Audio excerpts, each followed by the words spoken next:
Um abençoado ano novo para todos vocês. Um abençoado. Abençoado é melhor do que feliz, sabia? Porque a felicidade às vezes é enganosa, mas a bênção nunca é enganosa.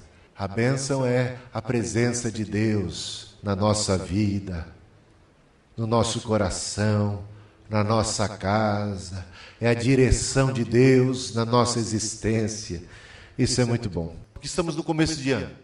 E todo começo, tem gente que é muito mística com os começos, com essas transições, né? Então é tempo de fazer promessa.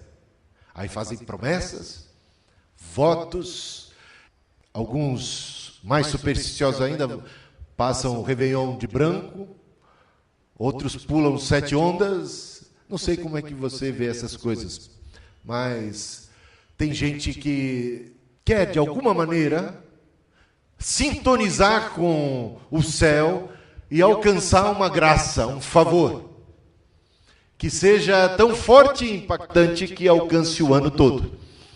Seria tão bom se, num ato, né, a gente já resolvesse de uma tacada só todos os problemas do ano. Então tem gente que quer fazer alguma coisa assim, quase que como algo mágico. Bom, algo do gênero. Eu vou mostrar o erro disso. Vou tentar mostrar o erro de barganhar com Deus. Ou de fazer qualquer coisa do tipo, sabe, acho que Deus se agrada disso, então vou fazer esse agrado para Deus e vai estar bom, vai estar suficiente. Acho que assim eu conquisto o favor divino e vou estar numa boa. Esse texto se encontra em 1 Samuel capítulo 15, versículo 22. Samuel, se dirigindo ao rei Saul, ele diz: tem porventura o Senhor tanto prazer em holocaustos e sacrifícios, como em que se obedeça a palavra do Senhor? Eis que o obedecer é melhor do que o sacrificar, e o atender é melhor do que a gordura de carneiros. Em que contexto foi dito isso? Quem é que está dizendo? O profeta Samuel, em nome de Deus, é uma palavra de Deus para o rei Saul. E por que é que esta palavra foi dirigida ao rei Saul? Porque o rei Saul, que havia começado muito bem, foi ele escolhido por Deus, era uma pessoa, um jovem ainda quando foi escolhido por Deus, humilde, para ser o primeiro rei de Israel. Tanto é que quando ele foi escolhido, ele estava escondido por vergonha, por timidez, acanhado, atrás de umas carroças. Aí Deus revelou isso ao profeta Samuel, que disse, ele está lá atrás daquelas carroças. Ai, acharam ele não queria ser rei. Ele era humilde, ele era uma pessoa tímida. Mas, de repente, com o passar do tempo, com a coroa, com a glória, as pessoas às vezes se modificam. Alguns dizem que se revelam quando tem poder. Outros dizem que o poder corrompe. Bem, eu não sei qual dos dois casos se aplica a Saul. Parece para mim que ele de fato se corrompeu. Por quê? Porque a princípio ele foi escolhido por Deus. E foi escolhido por Deus exatamente por ser aquela pessoa simples, humilde e um bom filho. Quando a gente lê a história, ele era obediente ao seu pai. Ele era trabalhador, mas com o passar do tempo e com a coroa, ele foi se corrompendo. Se corrompeu, se distanciou, se afastou de Deus, até que encontramos esse texto aqui, em 1 Samuel capítulo 15. O que é que ele fez de errado? Deus deu uma ordem para o rei Saul, e o rei Saul desobedeceu a ordem de Deus. Aliás, ele não desobedeceu totalmente, ele desobedeceu parcialmente. Ele tinha a incumbência de destruir, digamos assim, o pecado, o mal, cabalmente, totalmente.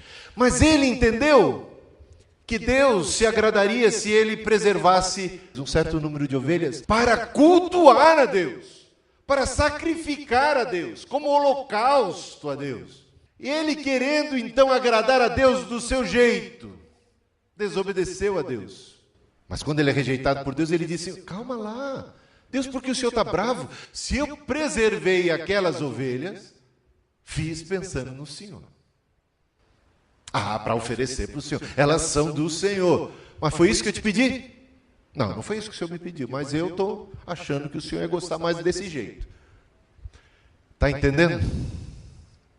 O perigo da rebeldia. Vemos aqui que o rei Saul já está mais arrogante. Ele ouve o que Deus diz, entende perfeitamente, mas decide fazer diferente. E por que decide fazer diferente?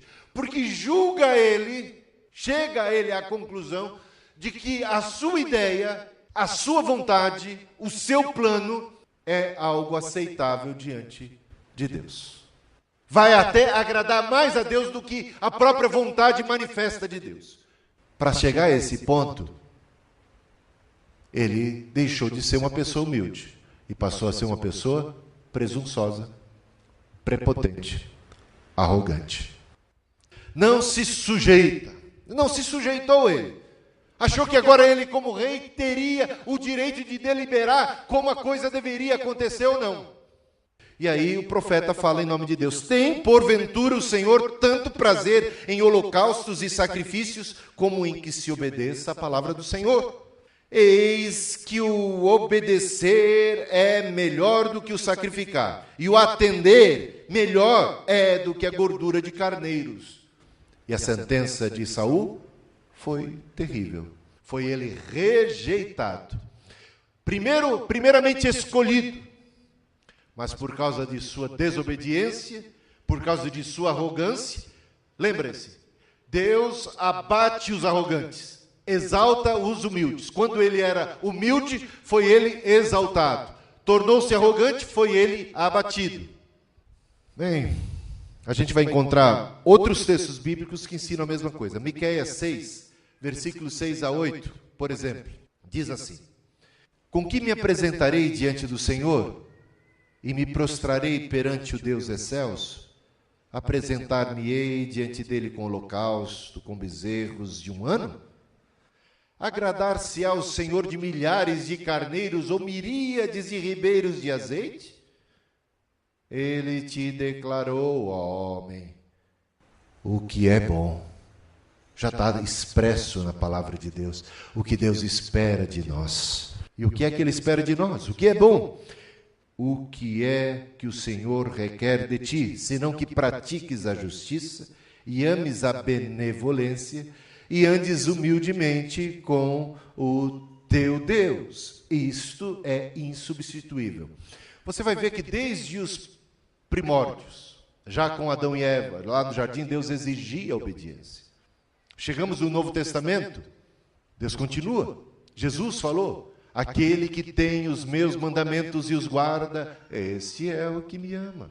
A salvação é pela fé e não pela obediência. Mas quando a gente tem fé em Deus, essa fé nos leva às obras. Por isso é que se diz que a fé sem obras é morta. Por quê? Porque a fé verdadeira, ela conduz a gente à obediência, conduz a gente ao amor. Nós o amamos porque primeiramente Ele nos amou. Mas como Ele nos amou e cremos no seu amor e recebemos o seu amor, esse amor é derramado em nosso coração. Então passa a fazer parte de nós. Não somos apenas objetos do amor de Deus, nos tornamos um canal do amor de Deus. Recebemos a misericórdia e esta misericórdia, esse perdão inunda o nosso ser e nos tornamos seres misericordiosos. Senão a misericórdia torna-se infrutífera em nós. E sendo ela infrutífera, se não perdoarmos aqueles que contra nós pecaram, não seremos também perdoados, não é mesmo? Olha só, é claro que o sermos perdoados foi um ato gracioso de Deus, primário, antes de termos feito qualquer coisa boa. Mas tendo recebido este grande amor, bebendo desta fonte de vida e de misericórdia e de graça, ela deve frutificar em nós, em boas obras, salvos por meio da fé, por graça de Deus, para as boas obras que Ele preparou de antemão para que andássemos nela. Veja o que temos aqui em Marcos capítulo 12, versículos 32 a 34. E o escriba lhe disse: muito bem, mestre, e com verdade disseste que há um só Deus, e que não há outro além dele, e que amá-lo de todo o coração, e de todo o entendimento, e de toda a alma, e de todas as forças, e amar o próximo como a si mesmo, é mais do que todos os holocaustos e sacrifícios. É isso que Deus espera de nós, que o amemos. Se Ele nos amou tão tremendamente, que correspondamos ao seu amor, que deixemos esse amor trabalhar dentro de nós, que demos guarida ao amor de Deus. João diz que aquele que não ama não conhece a Deus, porque aquele que conhece a Deus, e sendo Deus amor, passa a amar como Deus ama, como Deus é amor. Esse amor é infundido em nós. Esse amor torna-se parte de nós mesmos. Portanto, aquele que conhece a Deus e Deus é amor, passa a amar. Porque Deus é amor e ele torna-se filho desse amor, filho desse Deus que tem por natureza esse amor e esta justiça e esta graça e esta misericórdia. Então, amar a Deus de todo o coração é o que Deus espera de nós. Isso é melhor do que qualquer holocausto, do que qualquer sacrifício. Sabe o que significa holocausto? É uma oferta que se apresenta a Deus como que um sacrifício que é total, pleno, aí a palavra holo, pleno, total, e causto, que tem a ver com queimado. É uma oferta totalmente entregue para ser totalmente consumida por Deus. Essa é a ideia de holocausto, de sacrifício. Os sacrifícios representavam algo que Deus esperava de nós mesmos. Portanto, no Novo Testamento a gente encontra que o culto racional é o sacrifício de nós mesmos. Nós mesmos nos apresentando diante de Deus um sacrifício vivo, que ele chama. Mas vivo, no sentido de alguém que se entrega, ainda vivo, nas mãos de Deus, para ser tomado plenamente por Deus, para que a vontade de Deus se cumpra plenamente em sua vida e sua realizando-se em nós. Portanto, o sacrifício que Deus espera de nós mesmos é a entrega do ser, é a entrega da alma, é o amor a Deus, é a obediência. Amar a Deus de todo o coração, e de todo o entendimento, e de toda a alma, e de todas as forças, e amar o próximo. É isso que se espera. Esse é o sacrifício por excelência que podemos apresentar. Caso contrário, estaremos fazendo alguma espécie de jogo com Deus. E às vezes a gente acha, mas eu já estou dando tanto. O Saul poderia argumentar lá consigo mesmo, mas afinal de contas eu estou obedecendo a Deus 90%. Ele me pediu isso e isso eu fiz. Ele me pediu aquilo e aquilo outro eu também fiz. Ah, mas apenas isto. Neste aspecto, neste ponto, decidi fazer diferente. Acho que ele vai até gostar. Porque ele gosta de sacrifício. E de repente Saul vai ouvir: prefiro a obediência do que sacrifícios. E vejo o prejuízo de Saul, vejo o prejuízo de Adão e Eva por causa da desobediência. E o que Deus espera daqueles que o amam é a obediência, que sejamos obedientes.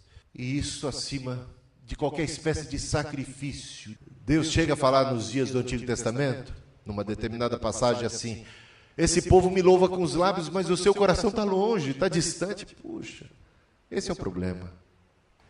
E o nosso coração onde é que está? Somos obedientes a Deus? Ou na hora de obedecermos, a gente dá um jeitinho? Ou a gente não sabe dar o jeitinho? A gente não sabe dar uma boa explicação para aquilo que a palavra de Deus expressa e clara, e de repente vai falar: não é bem assim. Lembra da serpente no jardim do Éden com a Eva? Quando se tratava da palavra de Deus, a serpente dizia: não foi bem assim que ele disse. Mas não é bem assim. Eu já lidei com muitos crentes que estavam enfrentando tentações, E eu apresentava para eles a palavra de Deus para mostrar para eles que se seguissem por aquele caminho, aquele seria um caminho contrário aos ensinos da palavra, ou um caminho de pecado, que traria graves consequências. E não foram poucas vezes que as pessoas chegaram para mim e disseram: ah, mas não é bem assim. Ah, vá lá, calma lá. Não pode ser assim. O que você conhece da palavra de Deus? Então a gente tem que conhecer, quanto mais melhor. Mas não adianta conhecer e não praticar. Não é mesmo? Se você conhece, obedeça. Porque não há virtude em conhecer, pura e simplesmente. Você não vai ser abençoado porque você conhece. Se eu não me engano, em João, capítulo 13, o versículo 17, um versículo que diz assim: se vocês conhecem essas coisas, bem-aventurados vocês são. Aí tem gente que dá amém, dá glória a Deus, dá pirueta, pinta e borda. Aleluia. Se vocês conhecem essas coisas, bem-aventurados vocês são. Amém? Quem vai dizer amém aqui? Disseram tudo errado. Não leram o texto direito. É isso que está dizendo aí o texto? Esse é o jeito de Saul de ler a Bíblia. É o jeito da serpente de ler a Bíblia. Porque não é isso que o texto diz, não. Se vocês conhecem essas coisas, bem-aventurados vocês são se as praticarem. Não é isso que está dizendo aí? Não é o entendimento da palavra, é a obediência.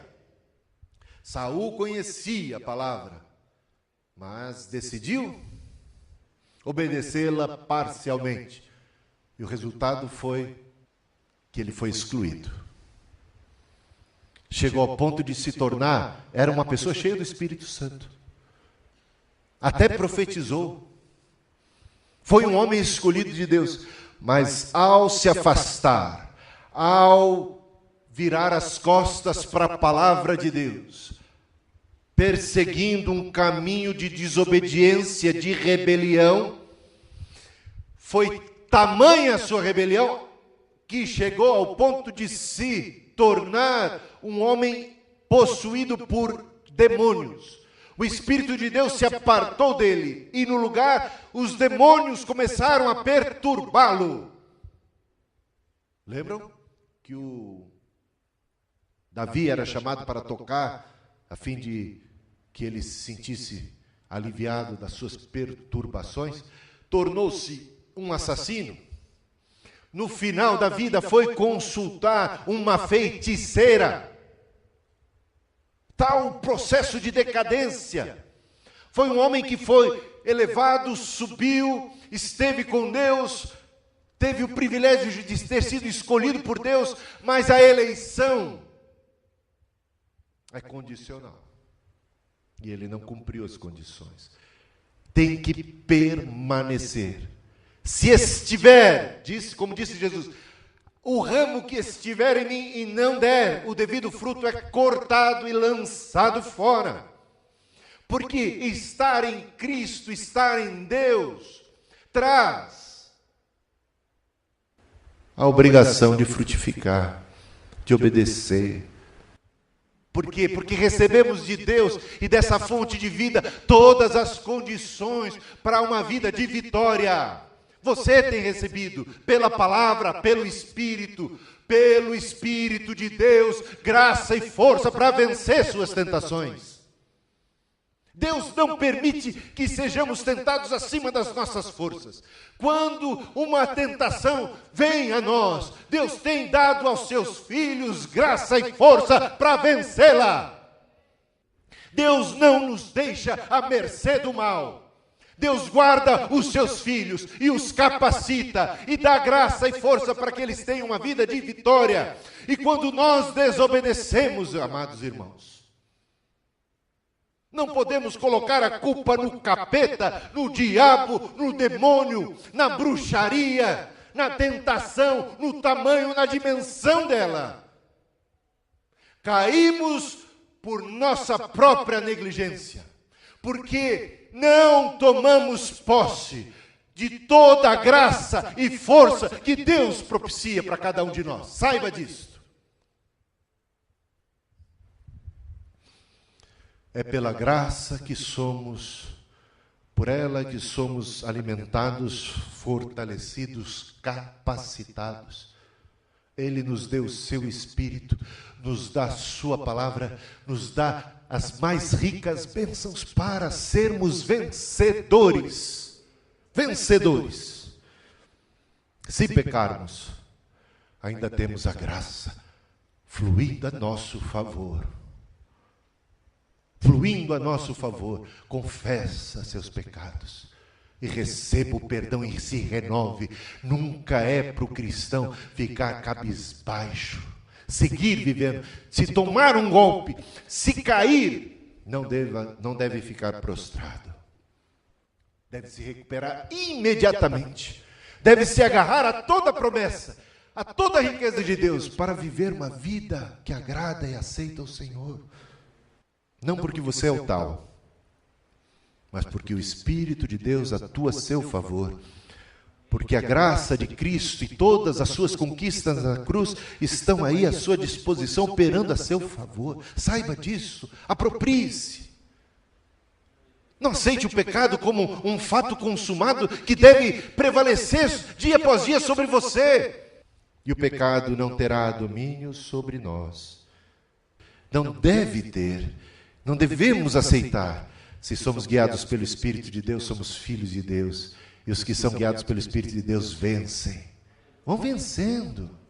Porque Deus quer que a gente vença. Mas Ele sabe que a gente também é fraco e sujeito à queda. Mas se a gente cai, Ele estende a mão e Ele ergue a gente, porque Ele quer ver a gente de pé e não prostrado. Suas mais ricas bênçãos têm sido concedidas a cada um de nós para termos uma vida de vitória, uma vida de poder. Sejamos obedientes a Deus. Ele nos amou tanto, Ele quer que a gente ame. A gente cantou aqui, Ele nos amou tanto, mas não para por aí. E aí? Devemos nós amar também. Assim como Cristo nos amou, devemos amar uns aos outros. Devemos amar a Deus. Devemos deixar o amor tomar conta dos nossos corações. Devemos vencer as tentações, vencer o pecado. O que é que você sabe que é vontade de Deus e você não está cumprindo? Você não pode aceitar isso como um fato sobre você. Você tem que rejeitar isso. Você tem que vencer o diabo. Veja só, Romanos 1:5. Por intermédio de quem viemos a receber graça e apostolado por amor do seu nome, para a obediência por fé entre todos os gentios. Obediência, o justo viverá pela fé. E há uma obediência que se dá por meio da fé. Por meio da fé, porque só podemos agradar a Deus porque temos fé nele, fé no seu amor, fé nas suas promessas. E terminamos com isto. E queremos convidar você a tomar uma decisão muito importante nesta noite. Você quer ser abençoado? Não tem atalho para a bênção, não. Não tem, vou fazer um negócio aqui com Deus, mas continuo sendo o Senhor da minha vida.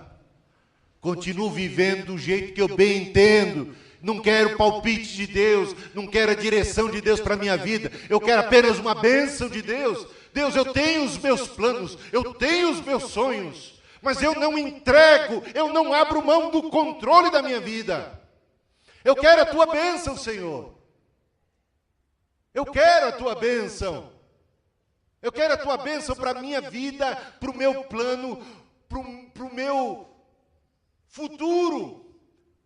Mas que seja do jeito que eu quero. Eu não sujeito, em hipótese alguma, eu não abro mão do controle. Não me sujeito ao Senhor. Não quero obedecer. Não me rendo. A maioria que a gente vê por aí falando de Deus e buscando uma bênção de Deus, transita desta forma. Eu contava para os meus familiares a experiência que tive. Em janeiro de 1980, quando eu tinha 16 anos. Sabe o que aconteceu? Eu e meu amigo Nilson estávamos na casa de um outro colega. E lá, com a família dele, desse amigo, eles eram tipo católicos, espíritas, meio sei lá, parecia até macumbeiros. Tanta sincretismo. E conforme eles falavam sobre coisas assim, nós que estávamos afastados da igreja, eu e o Nilson, começamos a sentir um despertamento espiritual, e a palavra de Deus que havíamos aprendido na escola dominical, desde a mais tenra idade, começou a florar, e vinha à nossa mente. E eles diziam coisas absurdas, e nós dizíamos, não é isso que diz a palavra, porque a palavra diz isto. E eles diziam outra coisa absurda, e nós dizíamos, não, porque a palavra de Deus diz aquilo. Não é assim. Então, víamos aquele embate, uma luta espiritual. E nós ali, lembrando da palavra, saímos daquela casa seguros de quem nós éramos. Nós éramos cristãos, mas não estávamos vivendo como tal.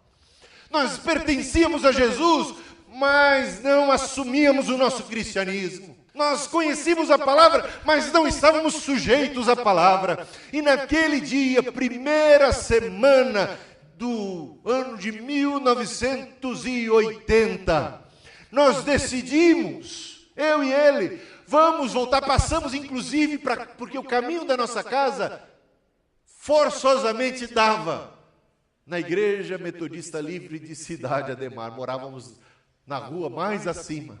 Quando passamos em frente da nossa igrejinha, que por 3 anos estava esquecida por nós, dos 13 aos 16 ficamos fora da igreja, passamos lá, o nosso coração bateu, e nós dissemos, vamos voltar para a igreja, vamos voltar para Jesus, vamos assumir a nossa fé, não vamos ser crentes apenas lá no íntimo, crentes secretos, vamos professar clara e abertamente a nossa fé, assumimos o nosso cristianismo, e falamos, vamos voltar para o culto, vamos voltar para a escola dominical, e nós voltamos, primeiro domingo de 1980 como hoje, primeiro domingo de 2014, vamos voltar para a igreja.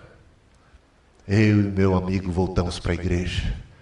Hoje nós somos pastores da mesma denominação. O Nilson deu mais trabalho do que eu, porque ele havia se envolvido com alguns vícios, ainda fumava. Foi duro para ele vencer o vício, porque essas porcarias de vício são uma desgrama na vida das pessoas. Mas ele com o tempo venceu. Me batizei primeiro do que ele, falou, ainda tem que vencer isso. E ele venceu depois. E foi vencendo. Mas naquele dia nós decidimos entregar a nossa vida nas mãos de Deus. E eu vou dizer que o mar começou a se abrir nas nossas existências. E Deus conduziu as nossas vidas. Olha, se você quer uma bênção para 2014, para 2015, para 2016, para a eternidade afora, não tem atalho, não tem segredinhos, a palavra é clara, entregue-se ao Senhor, confia nele, obedeça a palavra de Deus. É isso que eu posso dizer para vocês. É tão simples.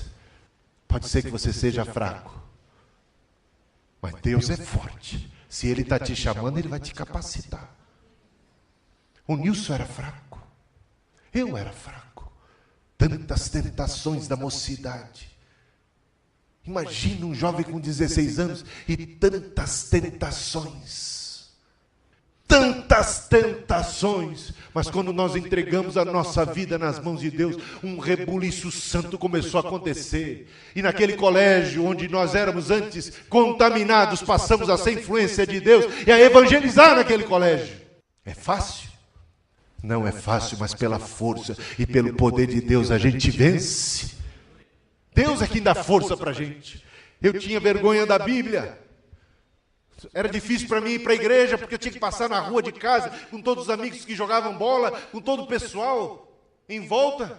Mas eu pegava aquela Bíblia e eu ia em frente, porque eu não me envergonho do Evangelho, eu ia superando todas as dificuldades, toda a timidez. E sabe, nós chegamos ao ponto de levar a Bíblia para a escola. Todos os dias evangelizávamos no colégio. Só um milagre para um cara tímido como eu chegar a esse ponto de estar com a Bíblia ali em cima da mesa. Tem uma foto, está lá no Facebook, pode procurar.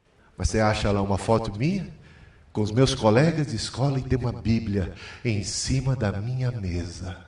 Terceiro colegial, me despedindo daquele colégio e evangelizando. Daquele grupo saiu 6 pastores de um grupo que ninguém era nada, ninguém sabia falar, ninguém sabia nada. 6 pastores saíram de um grupo de evangelização do colégio. Ninguém sabia abrir a boca para nada. Deus deu autoridade, Deus deu a capacitação. Se Deus está chamando você, se você hoje está ouvindo a voz de Deus, Ele vai te ajudar. Eis que tudo deixamos e te seguimos, disse Pedro, em nome de todos os apóstolos. Eis que ouvimos a tua voz e obedecemos. O Senhor nos chamou e deixamos tudo para trás e te seguimos, obedientes à tua voz. Quem quer obedecer a voz de Deus, levanta a mão bem alto.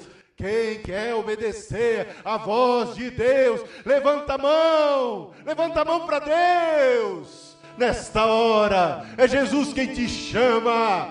Se Ele te chama, Ele te capacita. Você não está sozinho, não. Oremos.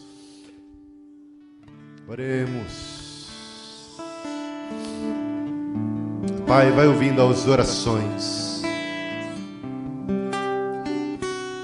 Hoje é dia de compromisso.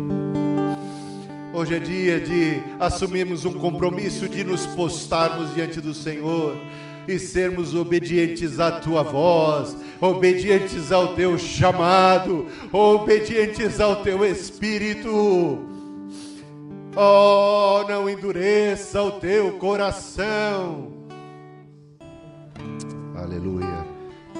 E se tem alguém aqui nesta noite que gostaria de se render aos pés do Senhor da sua vida, do Senhor que te chama, eu quero conceder a você essa oportunidade de maneira corajosa, se apresentar aqui diante de todos e professar sua fé em Jesus, e se render aos seus pés e entregar-se ao senhorio, a soberania, porque é só debaixo desta direção que a vida, só debaixo desta direção que a felicidade plena, a paz perfeita. Convido você, sem maior constrangimento, só pela voz do Espírito. Se há alguém nesta condição que precisa, como eu fiz lá atrás, independente da fé que já tinha, mas estava vivendo distante, naquele dia quis viver próximo, quis obedecer, tomei um propósito de olhar para o Senhor. Ah, como isso fez diferença na minha vida. Se alguém assim, pode vir, quero orar por você. Amém. Amém, Jesus. Se você puder se ajoelhar, pode se ajoelhar aqui na frente, enquanto outros se aproximam. Dobre-se diante de Jesus, diante de Deus. Vai falando com Ele, lá no seu íntimo.